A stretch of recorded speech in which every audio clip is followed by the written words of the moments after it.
Nå, der sker så lige det, at der hvor jeg stod og fiskede, der kom der lige en kæmpe stor bjørn. Og det var nede ved den sten der, jeg ved ikke om I kan se den på film. Den går rundt nede i vandet. Det var lige da jeg stod og fiskede for 5 minutter siden. Jeg har godt nok min bjørnespray med, men det er ligesom om, at jeg tror bare, jeg lader den være. Jeg tror, den kan lugte min fisk, det er derfor, den render rundt dernede. Og nu kommer den herop af. Men folk har heldigvis pistoler med, så må ikke det går. Må ikke det går. Jeg tror også, det var den, der var her i går. Nu går den ud i floden og kigger lidt.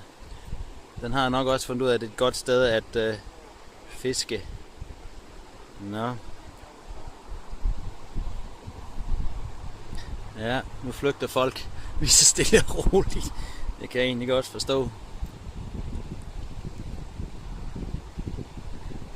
Det er den del af Alaska, man godt vil være foruden, når man står og fisker. Og jeg er da glad for, at den blev opdaget i tide.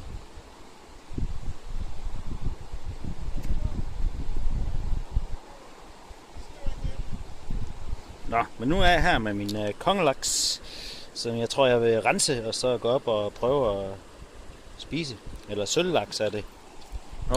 Nå, jeg tror, jeg løber min vej nu. Kommer